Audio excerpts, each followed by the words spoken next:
गोविंदाय नमो नमः। हे कृष्ण करुणार सिंधु दीन बंधु जगत्पते गोपेशु गोपिका कांत राधा कांत नमोस्तुते। तप्त कांचन गौरांगी राधे वृंदावनेश्वरी विश्वभानुसुते देवी प्रणमामि हरिप्रिये। भज श्री कृष्ण चैतन्य प्रभु नित्यानंद श्री अद्वैत गदाधर श्रीवासादि गौर भक्त वृंद। जय सचिनंदन जय गौर हरि विष्णु प्रियार प्राणनाथ नदिया बिहारी। जय ब्रजनंदन जय कृष्ण हरि राधा रानीर प्राणनाथ विनोद बिहारी। जय राधा रानी जय विश्वभानुनंदिनी जय वृंदावनेश्वरी।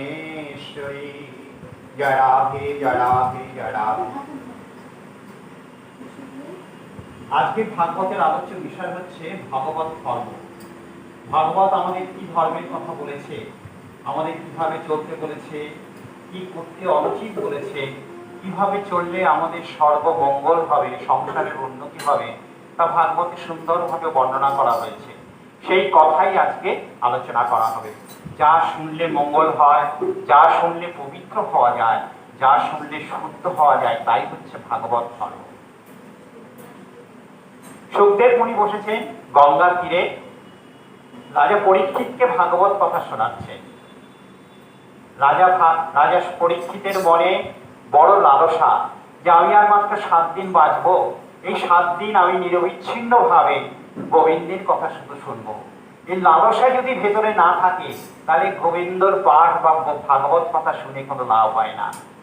আমি শুনবো, তাকে জানবো, তাকে আদর করব, তাকে ভালোবাসবো, এই লালসা যদি না থাকে তাহলে কোনোভাবেই যত কীর্তনই করো, যত ভাগবত কথাই শোনো না কেন, তোমার হৃদয়ে প্রেম আসবে না। আর এই সমস্ত করার মূলেই হচ্ছে মানুষের ভেতরে ভক্তি বা প্রেম আনার জন্য। গোবিন্দকে ভজনা করে যদি প্রেম না আসলো, যদি ভক্তি না আসলো, তাহলে বুঝতে হবে যে ঠিক মতন গোবিন্দকে ভজনা করা হচ্ছে না। তো সেই সুখদেব মুনি বলছে যে নারদ মুনি সর্বত্র ঘুরে বেড়াচ্ছেন হরি কথা বলতে বলতে। হরি কথা বলতে বলতে সর্বদাই নারদ মুনি ঘুরে বেড়াচ্ছেন। নারদ মুনিকে রাজা দক্ষ একটা অভিশাপ দিয়েছিল যে দোহন কাল পর্যন্ত তুমি এক জায়গায় স্থির হয়ে দাঁড়াতে পারবে না। মানে হচ্ছে একটা গরু দোয়ানোর সময় যতটুকু সময় লাগে ততটুকু সময় তুমি এক জায়গায় দাঁড়াবে, তার বেশি তুমি এক জায়গায় দাঁড়াতে পারবে না। এটা আমি তোমাকে অভিশাপ দিলাম। অভিশাপ দিয়েছিল কে না রাজা দক্ষ। তা সেই অভিশাপের কথা শুনে নারদ মুনি হাত জোর করে বললেন এটা আমার কাছে অভিশাপ নয়, এটা আমার কাছে আশীর্বাদ। কারণ স্রোতস্বিনী নদীর মতন, নদী যেমন এক জায়গায় কখনো দাঁড়ায় না, ঠিক তেমনি নারদ তার রুদ্র বীণা নিয়ে গোবিন্দের কথা সর্বত্র প্রচার করতে শুরু করলেন। অভিশাপ দিয়েছিল, সেই বলতে গেলে আবার অনেক কথা। হ্যাঁ সবটা অনেক কথা, সেই কথা বলতে গেলে আবার এখানে ভাগবতের কথা বলা যাবে না। যাই হোক, সেই নারদ যখন নাকি বিশ্ব ব্রহ্মাণ্ডে ঘুরে বেড়াচ্ছে, সমস্ত দাঁড়ে দাঁড়িয়ে গিয়ে কৃষ্ণ কথা বলছে, হরির কথা বলছে, বলতে বলতে তিনি দ্বারকায় এসে উপস্থিত হলেন। দ্বারকায় এসে দেখেন ভগবান শ্রীকৃষ্ণ তখন দ্বারকায় অধিষ্ঠান করছেন। দ্বারকার রাজা, দ্বারকাধীশ ভগবান শ্রীকৃষ্ণ। ভগবান শ্রীকৃষ্ণ এই ভূমিতে রাজত্ব করেছিলেন, 125 বছর লীলা করেছিলেন। তার মধ্যে 11 বছর হচ্ছে বৃন্দাবন লীলা। 11 বছর 8 মাস হচ্ছে তার বৃন্দাবন লীলা। 12 থেকে 23 বছর পর্যন্ত তার হচ্ছে মথুরা লীলা। তারপরে মৃত্যু পর্যন্ত মানে 125 বছর পর্যন্ত তিনি দ্বারকা লীলা করেছিলেন। দ্বারকায় তিনি 100 বছর রাজত্ব করেছেন। সেই দ্বারকা লীলাটা কিন্তু আমরা খুব একটা ভালো জানি না, আমরা শুনি না। আমরা বৃন্দাবন লীলা নিয়েই ব্যস্ত, রাধা কৃষ্ণের লীলা নিয়েই ব্যস্ত, কথা বলবে না, ঠিক আছে? সেই দ্বারকায় নারদ পৌঁছানোর পরে ভগবান শ্রীকৃষ্ণকে দেখার পর, তার লীলা দর্শন করার পর তিনি বললেন আমি আর কোথাও যাব না। বলো তোমার অভিশাপ? বলে অভিশাপ ভগবানের কাছে কোনো কার্যকরী হয় না। যেহেতু দ্বারকাতে ভগবান শ্রীকৃষ্ণ আছেন, তাই সেই অভিশাপ আর নারদের লাগলো না। সেই নারদই কিন্তু ব্যাসদেবের কাছে এসে এই ভাগবত কথা বলেছিলেন, তার ফলেই ব্যাসদেব লিখতে পেরেছিলেন এই মহাভাগবত। ঠিক আছে, স্বয়ং ভগবান। তাই শ্রীকৃষ্ণ ইচ্ছা করলেন, এই দ্বারকাতে তিনি 100 বছর রাজত্ব করেছিলেন এবং সেখানে তিনি আদর্শ পিতা, আদর্শ স্বামী, এবং তিনি নরকাসুরকে বধ করে 16,000 রমণীকে উদ্ধার করেছিলেন। নরকাসুর সমস্ত রাজ্যের, বিভিন্ন রাজ্য থেকে 16,000 রমণী এনে তার রাজত্বে বন্দী করে রেখে দিয়েছিলেন। সেই 16,000 রমণী তখন বলল যে প্রভু আমরা কি করব, আমাদের কি ক্ষতি হবে, সংসারে তো কেউ আর আমাদের নেবে না। বলে আমি আছি তো, আমি হচ্ছে পতিত পাবন। এই 16,000 রমণীকে তিনি বিবাহ করলেন। 16,000 রমণীকে বললেন তোমাদের পিতা হচ্ছে আমি, স্বামী হচ্ছে আমি। তিনি তো স্বামী, তো তিনি তো জগৎ স্বামী, তিনি সবার স্বামী, তিনি একমাত্র পুরুষ, আর সবাই হচ্ছে প্রতিটি। তাই এই 16,000 রমণী একটা আলোর পথ পেল। তা না হলে 16,000 রমণী নষ্ট হয়ে যেত, সংসারে বা রাজত্বে একটা অনাচার দেখা দিত। কিন্তু তারা গোবিন্দ ভজনা করে, একটা আদর্শ মানুষকে উপাসনা করে তারা আদর্শ হয়ে গেল। তাই বলে গোবিন্দকে যে ভজনা করে, গোবিন্দকে যে নিজের করে মনে করতে পারে, সেই আদর্শবান হয়, সেই হয় মুক্ত পুরুষ। তাই এমন একটা লোককে ভজনা করতে হবে যার মধ্যে সব গুণ আছে, তিনিই হচ্ছেন ভগবান। ব্যাসদেবের পিতা পরাশর মুনি বললেন যে যার মধ্যে 6খানা গুণ বিরাজমান সেই হচ্ছে ভগবান, আর সবাই দেবতা। তাই দেবতা আর ভগবানের মধ্যে পার্থক্যটা বুঝতে হবে। আমরা লক্ষ্মী পুজো করি কেন? ধন সম্পত্তির জন্য। সরস্বতী পুজো করি কেন? বিদ্যা অর্জনের জন্য। কিন্তু সরস্বতী পুজো কিন্তু কেউ করে না ধন উপার্জনের জন্য, কেউ করে না। লক্ষ্মী পুজো কেউ করে না সব বিদ্যা অর্জনের জন্য। তার মানে এক একটা পোস্টের জন্য এক একজন দেবতাকে নিয়োগ করা হয়েছে, আর সমস্ত কিছু আছে যার, তিনি হচ্ছেন ভগবান, তিনি হচ্ছেন ভগবান শ্রীকৃষ্ণ। তাকে উপাসনা করলে, তাকে ভজনা করলে আর কোনো দেবদেবীকে ভজনা করতে হয় না। তাহলে কি আমরা অন্যান্য দেবদেবীকে অবজ্ঞা করবো? বলে না, তা করব না। আমরা যখন কালী মূর্তির সামনে এসে হাত জোড় করে বলবো, তখন বলবো হে বৈষ্ণবী, কালী হচ্ছেন পরম বৈষ্ণবী, তুমি আমাকে এমন বর দাও যেন আমি গোবিন্দ ভজনা করতে পারি।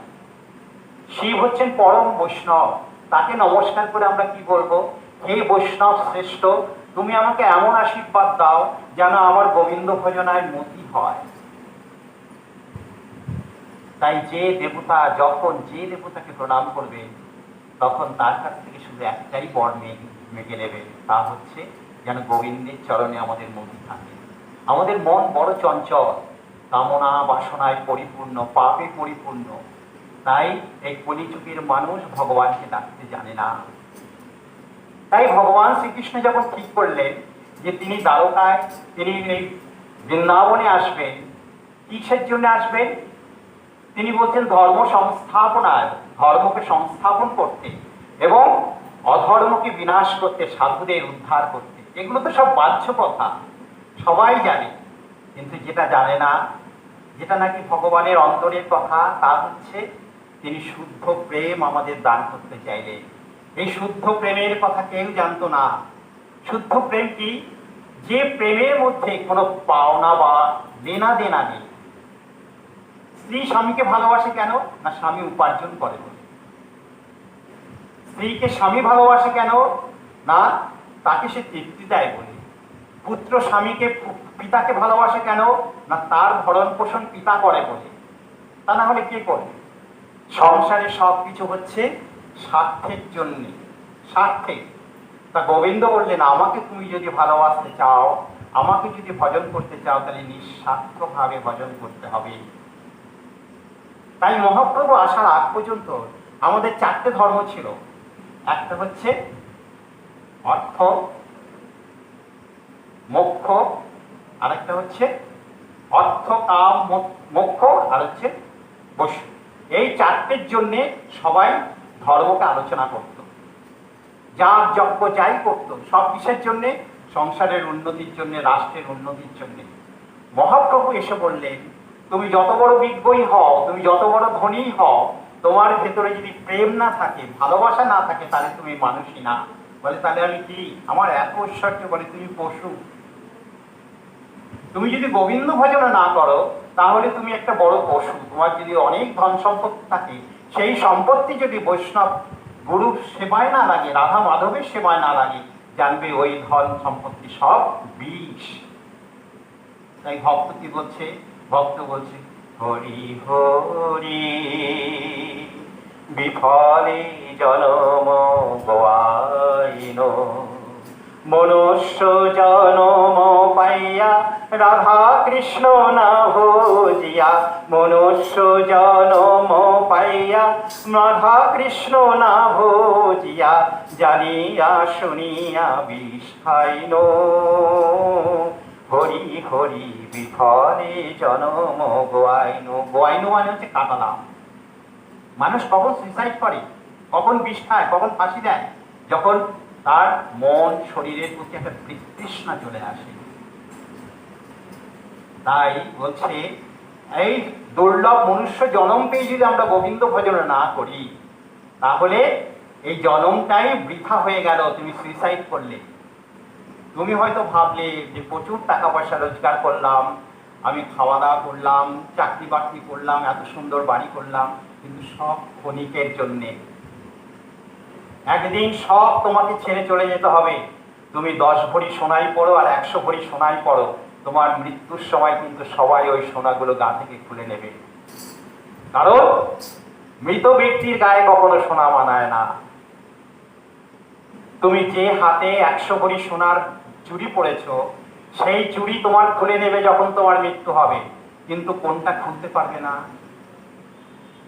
যে হাত দিয়ে তুমি গুরু বৈষ্ণবের চরণ সেবা করেছো, যে হাত দিয়ে তুমি রাধা মাধবের পূজা করেছো, সেই যে গহনা তুমি পড়েছো, সেই গহনা নিয়েই তুমি চলে যাবে।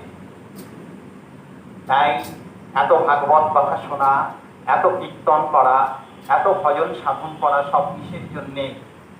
যেন বারবার এই পৃথিবীতে না আসতে হয়।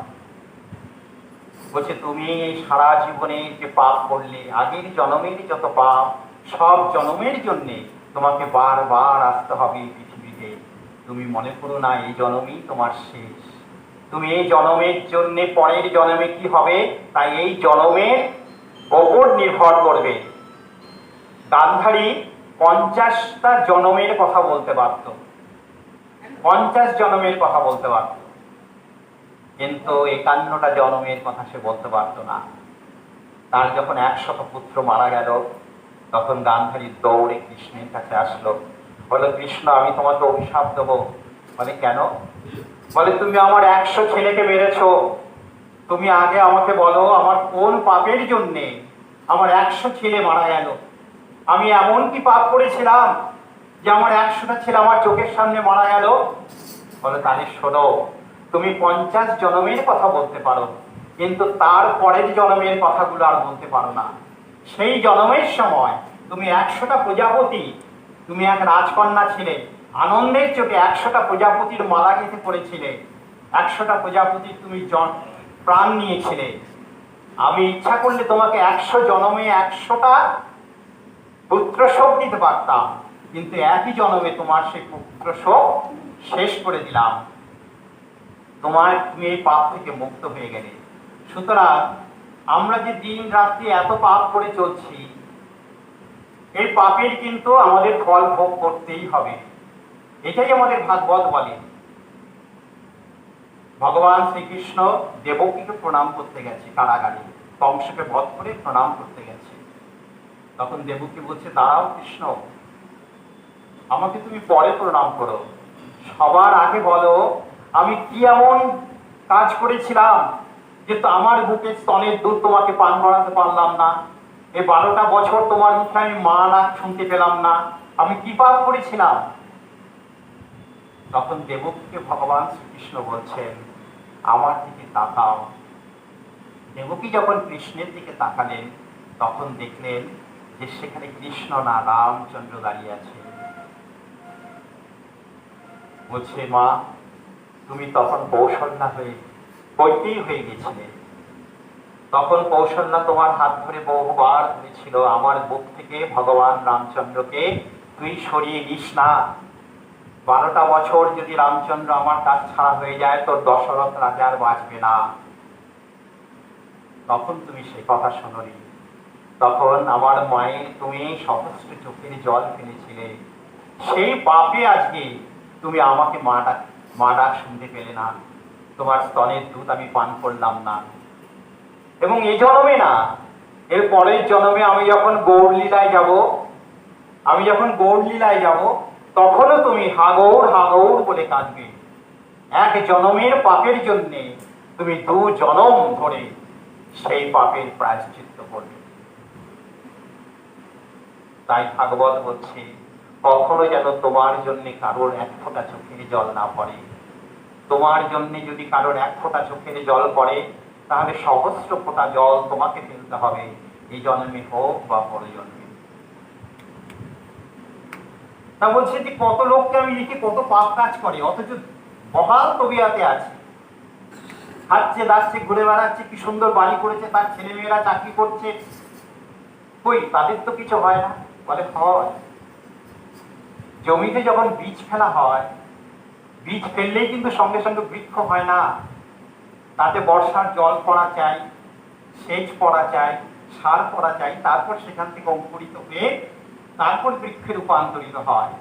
সুতরাং তার সেই পাপগুলো তার ভেতরে বীজ আকারে আছে, কোনো না কোনো সময় তা বৃক্ষরূপে ধারণ করবে। তাই রামকৃষ্ণদেব একটা খুব সুন্দর কথা বলেছে, বলে পাথর খেয়ে পাথর হজম করা যায়, কিন্তু পাপ করে নিস্তার পাওয়া যায় না। পাপের ফল একদিন না একদিন তাকে পেতেই হবে। কেউ যদি ভুল করে পারদ খেয়ে ফেলে, পারদ যদি খেয়ে ফেলে, হয়তো 1 বছর না হোক, 2 বছর না হোক, 25 বছর পরেও তার গা দিয়ে ঘা হয়ে সে পারদ বেরোবে। তাই বলছে পাপ কখনো চাপা থাকে না। কিন্তু ভগবান শ্রীকৃষ্ণ যার জন্য বৃন্দাবনে আসলেন, সেই রাসলীলা হচ্ছে শুদ্ধ লীলা। এমন লীলা কোনো ঠাকুর, কোনো ভগবান, কোনো দেবতা করতে পারবে না। গোপীরা তাকে শুদ্ধ ভালোবাসা, কোনো লেনা দেনা ছাড়াই বলে, গোবিন্দ তোমাকে ভজনা করলে আমি বড় আনন্দ পাই, তাই তোমাকে ভজনা করি। কিন্তু সেই লীলার কথা সেই গোপী এবং ওই বৃন্দাবনের লোক ছাড়া আর কেউ জানতো না। তাই ওই লীলার কথা চাপা পড়ে গেল, সেই শুদ্ধ প্রেমের কথা মানুষ ভুলে গেল। তাই ভগবান শ্রীকৃষ্ণ বললেন, আমি রাধার প্রেমের কথা আবার জগৎকে জানাবো। তখন গোপীরা বললেন, তুমি একা গেলে হবে না, যার জিনিস তাকে সঙ্গে নিয়ে যেতে হবে। বলে তার মানে? বলে রাধাকে তোমার হৃদয়ে নিয়ে যেতে হবে। রাধার ভাব নিয়ে কৃষ্ণ স্বয়ং আসলেন গৌরাঙ্গ হয়ে, রাধা এবং কৃষ্ণের মিলিত তনু। তার সঙ্গে কে না আসলেন। এই কথা শোনার পর মহাদেব তখন ধ্যানে কাঁদছেন। তখন মহাবিষ্ণু এসে বললেন, হে বৈষ্ণব শ্রেষ্ঠ, আপনি কেন কাঁদছেন? বলে, আমি শুনতে পেলাম যে নবদ্বীপে গৌরাঙ্গ বলে ভগবান শ্রীকৃষ্ণ এবং রাধারানীর মিলিত তনু আবার লীলা করতে যাচ্ছে। আমি শুধু ভাবছি যে এই কলির জীব কি করে তা গ্রহণ করবে, কি করে বুঝবে। বলে, আপনার একার কাদায় হবে না, তাহলে আমাকেও সঙ্গে নেই। তাই মহাবিষ্ণু এবং মহাশিব দুজনে একত্রে মিলে বলেন আমাদের অদ্বৈত প্রভু। অদ্বৈত প্রভু এসেই বললেন, আমি একমাত্র ব্যক্তি যাকে আমি ভগবানকে সেই গোলক থেকে ভূতলে নিয়ে আসবো। আমি প্রতিজ্ঞা করছি তোমাদের সবাইকে এই চোখেই গোবিন্দকে দর্শন করাবো। এটা ছিল অদ্বৈত প্রভুর একটা প্রতিজ্ঞা। বলে, আমি কৃষ্ণকে দর্শন করাবো এই চোখেই। তাই তিনি সর্বদাই চোখের জলে তুলসী পাতা এবং ফুল নিয়ে গঙ্গাকে আহ্বান করে বলতেন, প্রভু তুমি কবে আসবে, কবে আসবে, কবে আসবে। একদিন অদ্বৈত প্রভু সেই গঙ্গায় জল ফুল তুলসী দিচ্ছেন, তখন গদাধর দৌড়তে দৌড়তে এসছে, বলে প্রভু শিগগিরই চলুন। বলে কোথায়? বলে শিবাস অঙ্গরে। সেখানে মহাপ্রভু গয়া থেকে ফিরে এসছেন, কিন্তু সেই মহাপ্রভু আর নেই। গয়ার পাদপদ্ম দর্শন করে মহাপ্রভু ভাবে আবিষ্ট হয়ে গেছেন। বলে তাই নাকি? অদ্বৈত প্রভুর হাতে সেই ফুল তুলসী সবই রয়েছে। তিনি শিবাস অঙ্গনে এসে দেখেন মহাপ্রভু সেই দিব্য জ্যোতি রূপ। অদ্বৈত প্রভু বললেন এটাই তো আমি ভজনা করছি, এতকাল ধরে ভাবছি, বৃত্ত হয়ে গেছি, কবে আর গোবিন্দ দর্শন হবে, তবে কি এই যবনে আর গোবিন্দ দর্শন হবে না?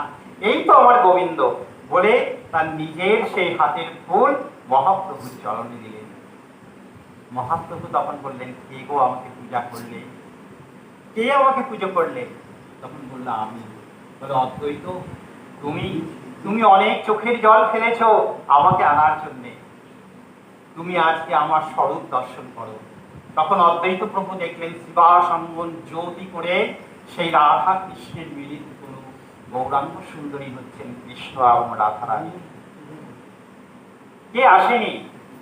নারদ মুনি এসে ভগবান শ্রীকৃষ্ণকে বলছে হে পতিত পাবন, তুমি নাকি নবদ্বীপে যাচ্ছ, তা আমাকে তুমি সঙ্গে নেবে না? আমি তোমার রাধার প্রেম লীলা আস্বাদন করব না? আমি তো তুমি অন্তঃপ্রাণ। বলে যাবে, তুমি শ্রীবাস অঙ্গনে যাবে, তুমি শ্রীবাস হয়ে যাবে। ভক্ত শ্রেষ্ঠ হচ্ছে শ্রীবাস, তার মতন দ্বিতীয় আর কোনো ভক্ত নেই। মহাপ্রভুর মুখের কথা যে শ্রীবাসের মতন আর দ্বিতীয় ভক্ত আমার নাই। তাই শ্রীবাস অঙ্গনে তিনি কীর্তন করতে বড় ভালোবাসতেন। শ্রীবাস অঙ্গন হচ্ছে আমাদের রাধা কুঞ্জ। বৃন্দাবন যেমন তীর্থক্ষেত্র, তার মধ্যে যেখানে কৃষ্ণ নিভুবন এবং নিভুকুঞ্জ হচ্ছে সর্বশ্রেষ্ঠ স্থান, তেমনি নবদ্বীপ আমাদের বিখ্যাত তীর্থক্ষেত্র, কিন্তু শ্রীবাস অঙ্গন হচ্ছে সেই কুঞ্জ যেখানে মহাপ্রভু কীর্তন করে বড় ভালোবাসেন। আর কে এলেন? গদাধর আসলেন। গদাধর কিভাবে আসলেন? গদাধর হচ্ছে শক্তিরূপ, স্বয়ং রাধারানী। কৃষ্ণ একদিন বললেন আজকে নৃত্যের কম্পিটিশন হবে, যে জিতবে, সে যে পরাজিত হবে তাকে আলিঙ্গন করবে। কৃষ্ণ চাতুরতা, নিজে ইচ্ছা করে হেরে গেলেন। হেরে যাওয়ার ফলে রাধারানীকে বলছেন এবার তুমি আমাকে আলিঙ্গন করো, আমি হেরে গেছি। তখন ললিতা পাশ থেকে বলছে গোবিন্দকে তো আলিঙ্গন করবি, গোবিন্দকে আলিঙ্গন করবি, কিন্তু তুই গোবিন্দের ভেতরে চলে যাবি, তখন গোবিন্দ সেবার আর তুই সুযোগ পাবি না, তুই গোবিন্দময় হয়ে যাবি। বলছি তাই নাকি?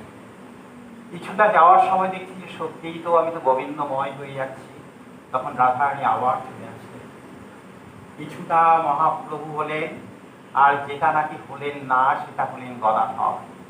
তাই মহাপ্রভু যখন নাকি খুব কীর্তন করতে করতে ভাবাবিষ্ট হয়ে যেতেন, যখন তার ভিতরে রাধা ভাব আসত, তখন গদাধরকে তিনি আলিঙ্গন করতেন।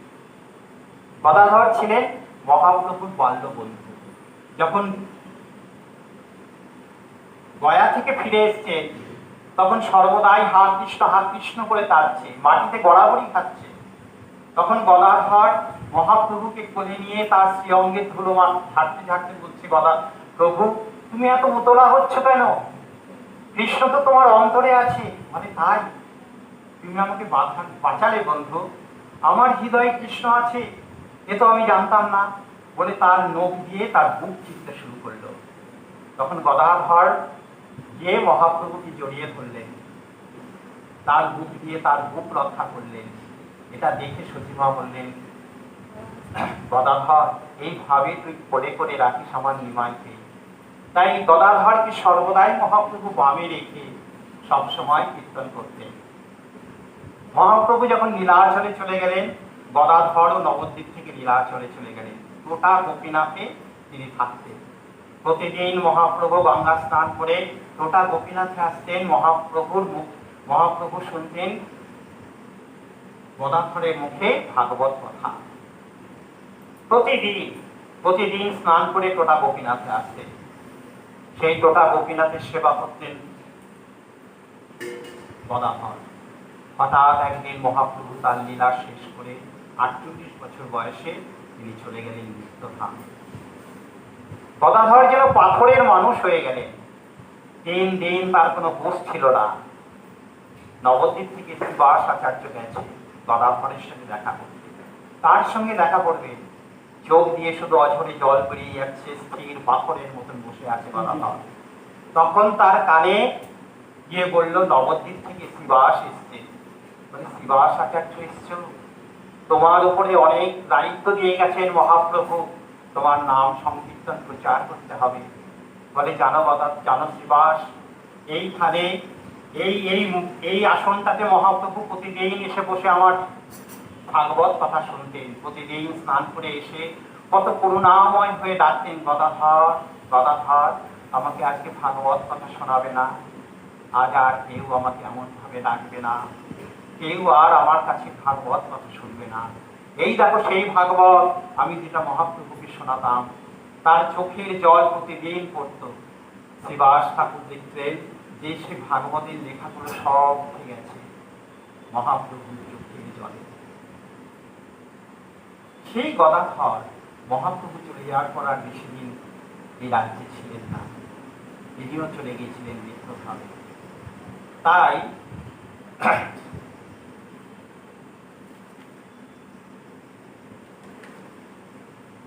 তাই গোস্বামী পদেরা বলছেন, যুগল ভজন ধন শ্রীধাম বৃন্দাবন, আরাধ্য ভগবান ব্রজেশ তনয়, শ্রদ্ধানন শ্রী বৃন্দাবন রম্যচরিত উপাসনা ব্রজবধূ যা কলিতা।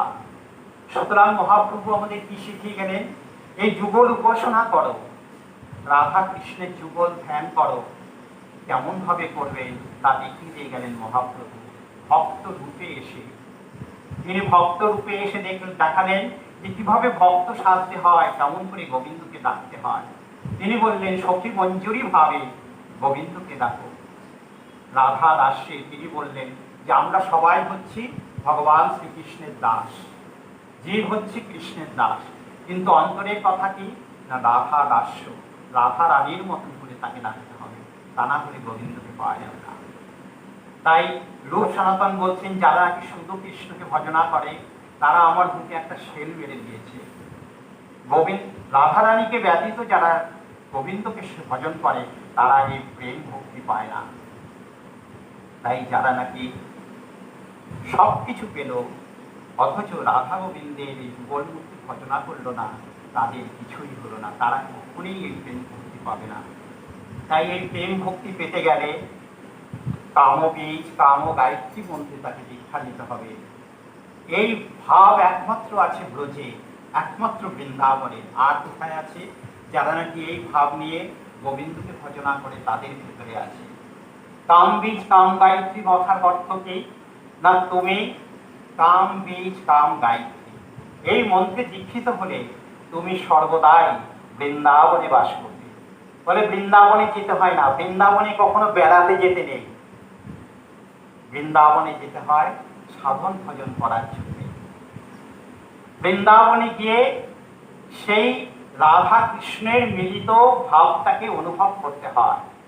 তাই ভক্ত কি বলছে, রাধা কৃষ্ণ প্রাণ মোর যুগল কিশোর, রাধা কৃষ্ণ প্রাণ মোর যুগল কিশোর, জীবনে মরণে আর কেহ নাহি মোর। ভক্ত বলছে রাধা কৃষ্ণ আমার প্রাণ, আর প্রাণে যদি প্রাণ, দেহে যদি প্রাণ না থাকে তাহলে কি সে মৃত।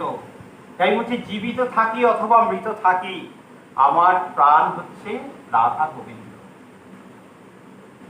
কালিন্দীর ফুলে কেরি কদম্বের বন, কালিন্দীর ফুলে কেরি কদম্বের বন, রতন বেদীর উপর বসাবো দুজন।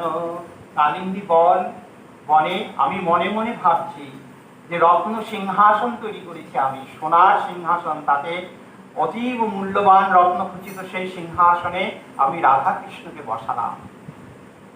আর কি করলাম, শ্যাম গৌরী রঙ্গে দিব চুয়া চন্দনের গন্ধ, চামর ঢোলাব কবে হেরি মুখ চন্দ। সেই রাধা কৃষ্ণকে সেই সোনার বেদিতে বসিয়ে আমি তাদের গায়ে সমস্ত সুগন্ধ ছড়াচ্ছি আর চামর দিয়ে তাদের ব্যঞ্জন করছি। মনে মনে ভাবতে হবে, কারণ নিত্য তো আর বৃন্দাবন যাওয়া যাবে না। কিন্তু যখন ইচ্ছা করবেন, যদি ওই কাম বীজ কাম গায়ত্রী মন্ত্রে যদি আপনি দীক্ষিত হন, তাহলে যখন ইচ্ছা করবেন মন চলে যাবে সেই বৃন্দাবনে। সেই বৃন্দাবনে গাছে আমলতির মালা দিব দোহার গানে, আধারে তুলিয়া দিব কপুর তাম্বুলে। বলছে কি, মালতীর মালা গাঁথবো। আপনি বসে বসে মালা গাঁথলেন, সেই মালা গেঁথে রাধা গোবিন্দের গলায় পরালেন, তাদের মুখে দিলেন কি না পান এবং তাম্বুল। ললিতা বিশাখাদি যত সখী বৃন্দ, আজ্ঞায় করিব সেবা চরণারবিন্দ। কেমন করে সেবা করব? ওখানে ললিতা সখী, বিশাখা সখী এবং রূপ মঞ্জুরি, যে সমস্ত মঞ্জুরিরা হয়েছে, তারা যেভাবে বলবে গোবিন্দকে সেবা করতে, আমি ঠিক সেইভাবে তাদের পুজো করব, সেবা করব। এতে একমাত্র যে ভক্ত, তারই একমাত্র আনন্দ। সে ভবানন্দে চলে যায়, আনন্দের সাগরে সে তখন ডুব দেয়।